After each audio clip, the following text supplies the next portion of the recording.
Bonjour à tous et bienvenue dans cette nouvelle vidéo où nous allons apprendre à utiliser les boîtes de dialogue. Alors les boîtes de dialogue, ce sont des fenêtres avec lesquelles l'utilisateur va pouvoir interagir. Alors ce sont des fenêtres déjà programmées par Microsoft, donc là on aura juste à les réutiliser. Alors ce sont des fenêtres que vous connaissez tous, même en tant qu'utilisateur vous les avez déjà vues. Ce sont des fenêtres qui vont vous permettre notamment par exemple dans Word, quand vous enregistrez un fichier, bah, il y a une fenêtre qui s'affiche et qui va vous demander comment appeler votre fichier et où vous voulez l'enregistrer. Voilà. Vous avez une autre boîte de dialogue dans Word qui va vous permettre d'ouvrir un fichier. Donc là, il y aura une fenêtre qui va s'afficher et qui va vous demander le fichier à ouvrir. Voilà, donc c'est ça les boîtes de dialogue. Dans Visual Studio, si vous allez dans la boîte à outils, vous pouvez voir qu'il y a d'autres boîtes de dialogue, notamment une boîte de dialogue qui va vous permettre de sélectionner une couleur. Vous avez une autre boîte de dialogue qui va vous permettre de choisir un dossier, de sélectionner un dossier. Une autre boîte de dialogue qui va vous permettre de choisir une police. Et vous avez deux autres boîtes de dialogue qui vont vous permettre d'ouvrir un fichier et de sauvegarder un fichier. Alors je vais vous montrer une boîte de dialogue. Hein. Si vous allez dans les propriétés de la textbox ici et que vous essayez de changer sa font, donc la fenêtre qui vient de s'afficher ici, c'est une boîte de dialogue. Donc voilà, une boîte de dialogue qui permet de choisir une police. Voilà. Nous, dans cette vidéo, on va juste utiliser une boîte de dialogue pour enregistrer un fichier et ouvrir un fichier. Alors on va faire un mini Word qui va permettre de taper du texte dans une zone de texte et d'enregistrer le fichier et de le réouvrir.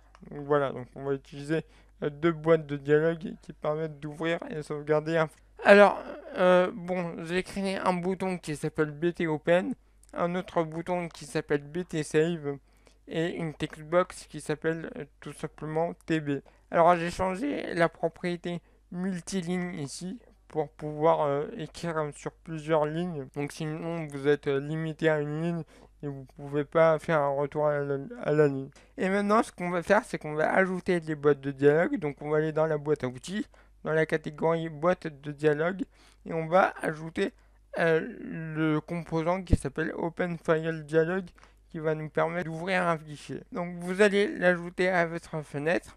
Alors ce composant-là, il est un peu spécial parce que comme vous le voyez, bah, il n'apparaît pas dans la fenêtre, mais il apparaît en bas ici. Bah oui, bah, c'est une fenêtre en fait qu'on doit activer pour pouvoir la voir. Donc on va pouvoir l'activer dans la partie code. Quand l'utilisateur va cliquer sur ouvrir, il va activer ce composant-là et une fenêtre va s'afficher. Alors on va aller dans les propriétés de notre OpenFile Dialog. On va la renommer en OFD. Alors vous avez plein de propriétés là, mais voilà, vous découvrirez ça par vous-même. Il y a juste la propriété title qui va en fait permettre de choisir un titre à la fenêtre. Donc nous on va mettre ouvrir un fichier. Et vous avez la propriété filter. Alors la propriété filter, c'est pour filtrer les extensions de fichiers. Parce que si vous ne mettez rien, en fait on va pouvoir ouvrir n'importe quel type de fichier. Et si par exemple j'ai envie de pouvoir ouvrir que les fichiers dont l'extension est TXT, donc les fichiers texte, bah, j'ai juste à ajouter mon filtre. Et comment on fait ça? Bah, vous allez mettre une barre oblique, donc pour cela vous allez appuyer sur HGR plus 6 et vous allez mettre une étoile et votre extension, par exemple .txt. Donc voilà, donc là on pourra juste sélectionner les fichiers en TXT. Alors maintenant on va rajouter euh, une boîte de dialogue qui va permettre la sauvegarde de fichiers. Donc pour cela on va ajouter Save File Dialog, on va l'ajouter ici.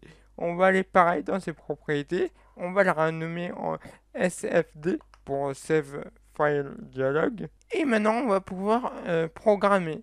Donc on va commencer par l'enregistrement de fichiers. Donc on va créer un événement clic lié au bouton enregistrer. Donc on va double-cliquer tout simplement. Et là ce qu'on va faire c'est qu'on va activer la boîte de dialogue pour sauvegarder, donc SFD. Donc vous allez écrire le mot this.sfd, donc notre boîte de dialogue elle s'appelle SFD pour sauvegarder un fichier. Et on va utiliser la fonction show dialogue, donc pour afficher la boîte de dialogue. Vous voyez que cette fonction-là, elle retourne un objet de type dialogue résulte. Alors ce dialogue résulte va permettre de savoir si l'utilisateur a appuyé sur OK pour valider son choix ou s'il a cliqué sur annuler. Parce que nous, on ne veut pas ouvrir un fichier s'il a cliqué sur annuler. Pour ça, on va pouvoir récupérer ce résultat, donc avec une variable de type dialogue résulte, et on va mettre une condition après. Donc on va déjà récupérer du résultat. Donc pour cela, on va déclarer une variable de type dialogue résulte que je vais appeler dr, et elle sera égale à this.sfd.showDialog. Voilà. Et donc là, on va mettre une condition. On va dire que si le résultat, donc dr, égale à dialogue résulte.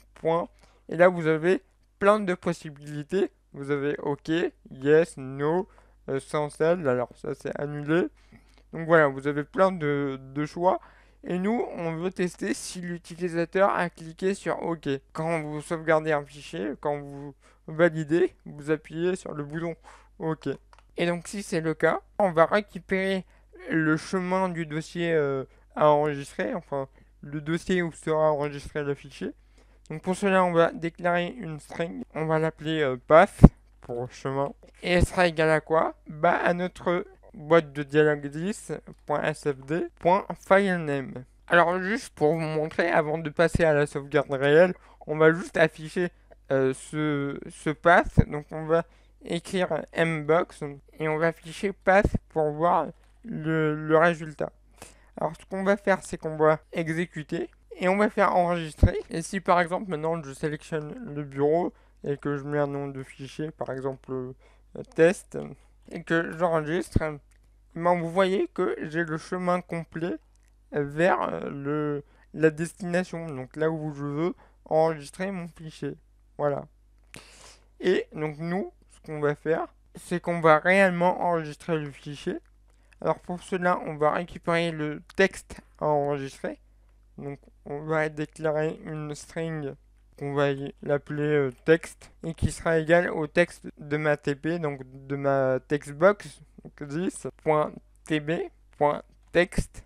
Donc là ce qu'on fait, c'est que tout simplement on récupère le texte à enregistrer, donc le texte de la textbox, et on va sauvegarder ce texte.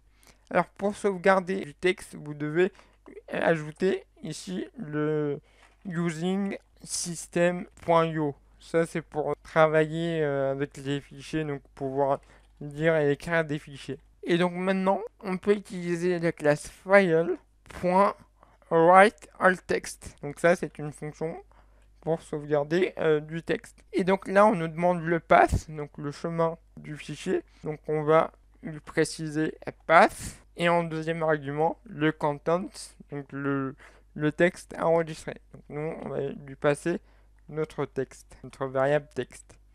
Et donc là, à partir de ce moment-là, on va pouvoir sauvegarder notre texte. Donc on va faire un petit test. Par exemple, salut à tous. On va essayer d'enregistrer. Et donc là, comme tout à l'heure, il y a une boîte de dialogue qui s'affiche. Donc vous reconnaissez la fenêtre. Hein. Et nous, on va l'enregistrer, par exemple, je sais pas, on va l'enregistrer, aller dans le bureau, c'est pas grave. On va l'appeler test. Alors, je lui ai pas donné d'extension, donc on va le faire ici. Hop, dans path, on va lui donner l'extension .txt. Voilà, comme ça, notre fichier sera au format .txt. Donc on recommence, on va faire enregistrer. On va l'appeler test. Voilà. On va sauvegarder dans le bureau. Voilà. Et si je vais maintenant dans le bureau, voilà, j'ai un bon fond d'écran. Comme vous pouvez le voir, j'ai bien mon fichier test ici. Et si j'essaie de l'ouvrir avec mon notepad, mon bloc-notes, j'ai bien le fichier, le texte que j'avais écrit. Voilà. Maintenant, ce qu'on va faire, c'est qu'on va essayer de l'ouvrir, d'ouvrir un fichier texte et d'afficher dans la textbox. Donc pour cela, nous avons tout à l'heure créé la boîte de dialogue OpenFileDialog, donc celle-là, OFD, qui s'appelle OFD, qui permet d'ouvrir un fichier. Donc ce qu'on va faire, c'est qu'on va l'utiliser et on va créer l'événement clic lié à notre bouton ouvrir. On double-clique. Et ce qu'on va faire, c'est à peu près la même chose qu'ici, c'est-à-dire qu'on va ouvrir la boîte de dialogue. Cette fois-ci, ce ne sera pas SFD mais OFD pour Open File Dialog. On va récupérer le résultat. Et si le résultat est égal à OK, et ben on va ouvrir le fichier.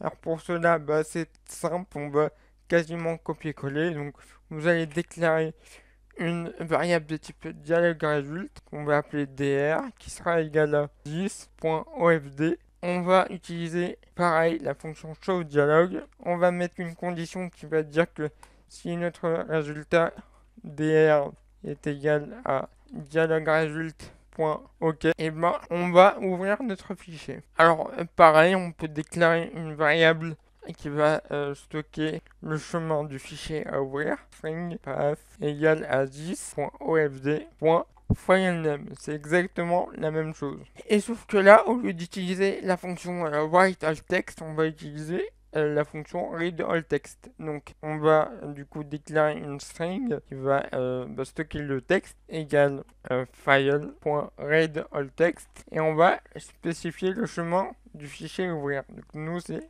pass. Alors là, je pense pas qu'il est nécessaire d'ajouter l'extension. Alors je sais plus. Alors ce qu'on va faire, c'est que comme je sais plus s'il faut ajouter l'extension ou pas, on va afficher cette passe. Donc quand vous savez pas que va contenir le résultat, en fait vous l'affichez et vous regardez son contenu. Donc nous c'est ce qu'on va faire là. On va donc exécuter. On va essayer d'ouvrir notre fichier test. Voilà. Donc là, on a bien l'extension. Donc, on n'a pas besoin de l'ajouter. Donc, c'est parfait. Voilà, on peut effacer ça. On peut décommenter ça. Hop. Et donc, maintenant, on va pouvoir l'assigner à notre TB. Donc, on va faire this.tb.text égale texte. Donc, notre variable texte. Voilà. Et donc, maintenant, si j'exécute et que j'essaye d'ouvrir mon fichier, donc vous voyez que dans ma textbox là il n'y a rien hein. Et si j'ouvre mon fichier texte, hop, et maintenant on a notre salut à tous. Donc voilà pour les boîtes de dialogue. Alors je ne vous ai pas montré les trois autres. Je pense que je ferai des vidéos spéciales pour ces boîtes de dialogue. Mais voilà. Donc le but de cette vidéo c'était de vous montrer qu'il existait des fenêtres déjà existantes. Donc par exemple, cette fenêtre-là, on l'a jamais programmée, pourtant on peut l'utiliser dans notre programme à nous. Voilà, donc il existe 5 boîtes de dialogue. Je ferai sûrement des vidéos sur d'autres boîtes de dialogue, mais voilà, au moins vous connaissez ces deux-là, donc c'est les deux plus importantes et les plus utilisées. Donc sur ce, merci d'avoir regardé la vidéo, n'hésitez pas à mettre un j'aime, à partager la vidéo, à vous abonner, et sur ce, je vous dis ciao.